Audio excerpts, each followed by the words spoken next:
deep ball quarterbacks. Coming in at number 1, not Mahomes, not Rodgers, not Big Ben. It was Dak Prescott. Nick, Dak being ranked the best deep passer in the NFL is blank. Look at him. Listen, folks. This gives analytics and advanced stats a bad name, which is why I'm personally offended by it. You can't be fighting a two-front war on the smart football analysis battlefield where we already have to deal with the old school scouts saying eye test, and then also we have our own charlatans working against us. It's like, well, actually, when you look at it like this, listen, it's analytics run amok. If you created an algorithm and when you input the data, you come up with Dak Prescott as the best deep ball passer in the NFL, then guess what? Your algorithm is broken. Very quick story. ESPN a decade ago, they were like, hey, we've got a brand new way to evaluate quarterbacks. It's proprietary. Yeah, total it's QBR. total QBR. It's going to revolutionize the way we evaluate quarterbacks. And they're a whole new method. You know what they came up with as the single greatest football game ever played by a quarterback? A game by Charlie Batch where he had 189 yards, 3 touchdowns, and 2 picks. That was the greatest game ever. You know what ESPN did after that? They were like, oh, our formula's broken. Got to go back to the lab and fix it. So same thing here. Go back to the lab, not ready to come out of the oven yet. Needs a little more time, a little more seasoning, because this analytics run amok. It's insanity, Greg Jennings. Couldn't agree more. Could not agree more. But this is why stats are so misleading. When you look at the Dallas Cowboys and Dak Prescott, although he had a tremendous year statistically and individually, his team trailed 7 games going into the fourth quarter, 8 games coming out of the locker room at halftime. And guess what? They lost every one of them. What does this mean? Why am I even bringing this up? Because when you're trailing, what do you do to catch up? You throw the ball, and you throw the ball deep. You throw the ball as many times as you possibly can. Dak Prescott threw 596 attempts last year. That was 5th among all quarterbacks. Of course he's going to have more opportunities and shots down the football field. But I'm with you 100%, Nick. This is why stats are so misleading. I can't even believe they were able to fulfill this list with Dak Prescott at number 1. I'm not saying he doesn't throw a good deep ball, but for him to be named the best deep ball thrower in this league, there's too many guys who throw it better. You know, Jen, I try to keep my answers Brady criticism free. But when I saw Brady here at number 4, I was like, oh, boy, this might test my take integrity. It goes Brady, Kyler, then Watson, Cousins, Fitzpatrick, Matt Ryan, and Baker rounds out the top 10. And this is not a lie, because I was hanging around YouTube, and the old YouTube algorithm is just perfectly pitched to exactly what I want to watch. I watched Tom Brady to Randy Moss. That's when Tom Brady was good. But having him be the 4th best deep ball passer at the age of 42 last year, I have to agree with Nick.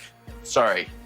Still criticism free, but I agree. Sorry, with we Nick. know you're anti-robots, you're anti-data, you're anti-analytics. I get Big it. time. I get it. All right. Speaking big of lists, though, speaking of lists, you ready, Nick?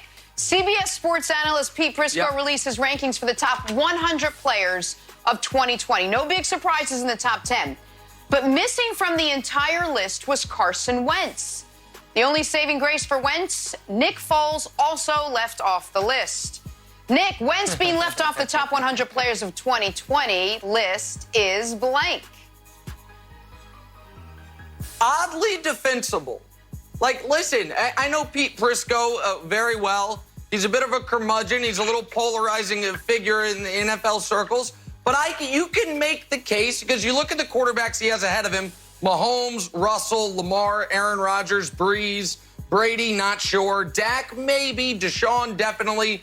Matt Ryan, Kirk Cousins. It's like, okay, you can make the case that he's not better than those quarterbacks. I wouldn't make it. I'll tell you, though, Pete, what's not defensible. I want to read a description of one of his top 100 players, just quickly.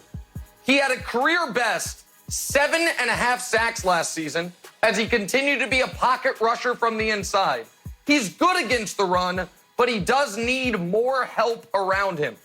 That was his description of what he called the 22nd best player in football, Grady Jarrett. Pete, if the best you can say about a guy is he had 7.5 sacks and he's kind of good against the run, methinks he might not be a top 25 player in the league. So, Pete, I can defend you on the Wentz thing, but how Grady Jarrett came in at number 22 is beyond explanation, which makes the whole list lose, as Wild would put it. It's take integrity, list integrity out the window. So this is oddly defensible. The rest of the list is not Greg Jennings. The entirety of the list was absurd. The fact that he doesn't have Carson Wentz on the list, it's absurd.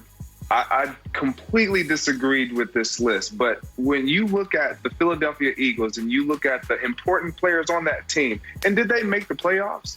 Oh, they did, with Carson Wentz being heroic with no weapons around him because they were all injured. But you got Lane Johnson, who makes it on the Eagles, great player. You got Kelsey, who makes it at center, great player. And you got Zach Ertz, who makes it on this list, great player. And you say, but your quarterback, nah, he's not good enough. What? How? That's the only way they even had a chance of getting to the playoffs last year, is because of the way that Carson Wentz was able to go about playing and facilitating that football. I completely agree with so much of this list, specifically the Carson Wentz thing. My goodness. The whole world is up in arms about lists. Nick hates every list. The guy got the number 22 thing wrong. He has it's a list of 100 guys. So it's 1% off, and he invalidates the entire list. I wrote good company. Look, he's got Ben Roethlisberger and Carson Wentz and just missed. It's right there. He's 103. What's the difference? Because you got 10 right fingers there. and units of 10. You're mad at 103? He's right Devin there. McCourty's not on the list. And Julian Edelman, Hall of Famer, not on the list either, Nick. So I think it's good company to be, an honorable mention. Julian Edelman not on the list. Would Julian Edelman make up? You know what? I'm going to take the high road in the Julian Edelman beef. I'm taking the high road. I'm not even engaging. Wild's trying to bait me on this. Jenna, go ahead. I'm not going to talk about Julian Edelman. He's a top 100 player that was arrested this offseason. Definitely. He's 103, Wild. He's right there. On to the Bucs now. Their newest tight end, Rob Gronkowski, still working his way back from retirement, with Gronk saying, I'm basically 4 more protein shakes away from being at my playing weight. Nick, a protein shake is a combination of protein powder, milk, ice, and oftentimes fruit and nut butter. Then I will ask you the question. Gronk's comeback season with the Bucs will be blank. Jenna, to me, Gronk's comeback season with the Bucs, unfortunately, might be like Jerry Seinfeld's latest stand-up, which is you see it, you're like, oh, he's back. This makes me feel warm and safe and happy, reminds me of a simpler time, and you watch it in the beginning and Careful, you're like, Nick. oh. And then by the end of it, you're just a little sad, and you're like, oh, he's not what he once was. And you start to question, Shots was he fired. ever actually that funny? Like, I don't want to do that with Gronk. Okay. I don't want to have